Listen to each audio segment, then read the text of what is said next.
एक मुलाकात ऐसी शख्सियतों के साथ जिन्होंने दिया है अपने जीवन को एक नया मुकाम। रूबरू कराएंगे ऐसी कुछ हस्तियों के साथ एक खास शख्सियत के साथ मुलाकात जयदेव पटेल के साथ नंबर 1 इंडिया न्यूज पर। नमस्कार व्यूअर्स, मैं जयदेव पटेल और आप देख रहे हैं नंबर 1 इंडिया न्यूज। आपका एक बार फिर स्वागत है एक खास शख्सियत के साथ मुलाकात प्रोग्राम में। आज हम बात करेंगे वक्फ बोर्ड संशोधन बिल केंद्र सरकार की तरफ से आज संसद में पेश किया गया, लेकिन विपक्ष के विरोध की वजह से अटक गया है और अब उसको जेपीसी में भेजने का प्रस्ताव किया गया है, जहां पर लोकसभा के स्पीकर ओम बिरला इस पर एक कमेटी बनाएंगे। ऐसे में आखिर इस बिल का जो विरोध किया गया उसके क्या मायने और संसद में जो पेश किया गया उसके पीछे क्या कुछ प्रतिक्रिया है, इन तमाम बात करने के लिए हमारे साथ खास मेहमान है अखिल भारतीय सूफी सज्जादान सिंह के अध्यक्ष और साथ ही अजमेर दरगाह के उत्तराधिकारी सैयद नसरुद्दीन चिश्ती। सर, आपका बहुत बहुत स्वागत आज हमारे प्रोग्राम में। शुक्रिया। मैं अजमेर दरगाह के सज्जादान नशीन दीवान से जनरल आबिदीन साहब का उत्तराधिकारी हूँ और ऑलरेडी सज्जादान नशीन काउंसिल का चेयरमैन हूँ जी। आपने मुझे बुलाया, शुक्रिया बहुत जी। सर, आपसे मेरा पहला सवाल है कि वक्फ बोर्ड संशोधन बिल आज जो केंद्र सरकार की तरफ संसद में जो पेश किया गया, हालांकि अब वो अटक गया है, इस पर आपकी पहली प्रतिक्रिया?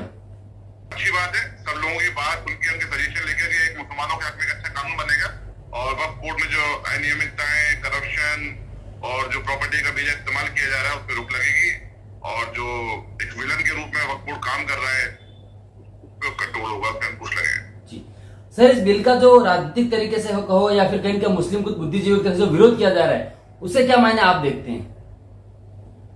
देखिए, राजनीतिक विरोध तो देखिए एक डेमोक्रेसी में एक तरीका होता है, लोग कर रहे हैं, मैं उनके बारे में टिप्पणी करना मेरा उचित नहीं है, लेकिन मैं तो पक्ष और विपक्ष सबसे अपील करूंगा कि मुसलमानों से जुड़ा हुआ बेहद इंपॉर्टेंट मामला है, इसमें वक्फ एक्ट में अमेंडमेंट की वाकई में जरूरत है और कई जो प्रॉपर्टीज है, लाखों करोड़ की प्रॉपर्टीज से इनकम होती है, उसका एक सही तरीके से इस्तेमाल होना चाहिए। वक्फ की जो मंशा होती है वाकिफ की, वो यही होती है कि उसकी प्रॉपर्टी है जो वो वक्फ कर देता है अल्लाह की राह में, तो उसकी इनकम और वो प्रॉपर्टी दोनों का इस्तेमाल सिर्फ और सिर्फ गरीब तबके के लिए, जो गरीब गुरबा है उनके डेवलपमेंट के लिए, उनकी रोजी रोटी के लिए, उनके खाने पीने के लिए, उनके एजुकेशन के लिए इस्तेमाल किया जाना चाहिए।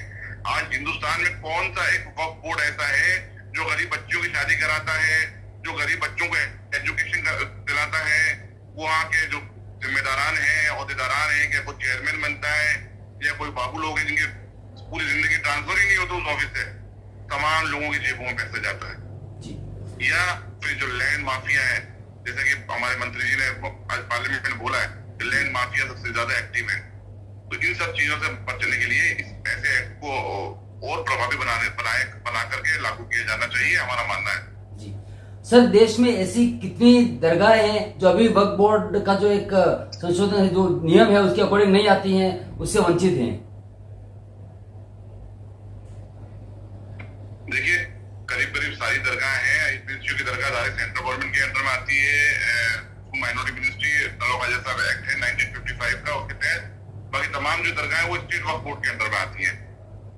लेकिन अभी जो कुछ सेक्शन है, देखिए कुछ लोगों के अगर लोगों में कुछ भ्रम है या संशय है तो उसको दूर करने की जिम्मेदारी सरकार की होती है। ठीक है, उनकी क्वेरी है, उसको दूर किया जाए, लेकिन जो अमेंडमेंट मैंने मेरे मोड में काम कर रही हो तो मुझे तो काफी चीजों में अच्छा लगा कि ट्रांसपेरेंसी आना, प्रॉपर्टी का सही इस्तेमाल होना और लैंड माफिया जो है ना सबसे ज्यादा उनका लगेगा। और एक जो मॉनिटरिंग जो कलेक्टर साहब द्वारा करी जाएगी बोर्ड के अधिकारियों पे, वो भी एक बहुत अच्छा है, उसका भी हम स्वागत करते हैं। और जहां तक इन्होंने जो फॉर्मेशन ऑफ कमेटी की बात रखी है तो वो भी एक अच्छी बात है, हाई लेवल की कमेटी होनी चाहिए कि जिसमें हर किसी का इन्फ्लुएंस ना हो और वो ट्रांसपेरेंट तरीके से काम कर सके। सर, आपसे मेरा एक आखिरी सवाल है कि कुछ इस्लामिक स्कॉलर जो है उनका ये मानना है कि वक्फ बोर्ड की जमीन है उसको हड़पने की कोशिश कर रही है सरकार, इस वजह से इस तरीके का बिल लाने की कोशिश कर रही है। शक के आधार पे और मानना है ऐसा है तो वो प्रूव एविडेंस दे। सरकार ने जो बिल लाना था वो पेश कर दिया, उस बिल के सामने आपके सामने मौजूद है, उस बिल को पढ़ें। अगर मैं तो ज्यादा बेहतर ये होगा कि ऐसे बिलों को ज्यादातर हिंदी और उर्दू आम लैंग्वेज में आम मुसलमानों के बीच में बंटवाया जाए। देखिए किस तरीके से तुम्हें ऑर्गेनाइजेशन गुमराह करती है। देखिए, कोई अच्छा काम कर रहा है, सरकार की मंशा में अगर कोई गलत होती है सरकार की मंशा, तो ये ज्वाइंट पार्लियामेंट्री कमेटी में नहीं जाता है मैटर।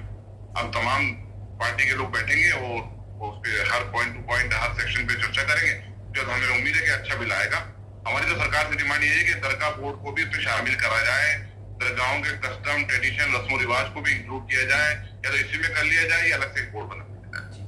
ये ऑल इंडिया सजाई काउंसिल की डिमांड है, हम पहले भी कर चुके हैं। सर आपने हमारे लिए समय निकाला, उसके लिए आपका बहुत बहुत धन्यवाद।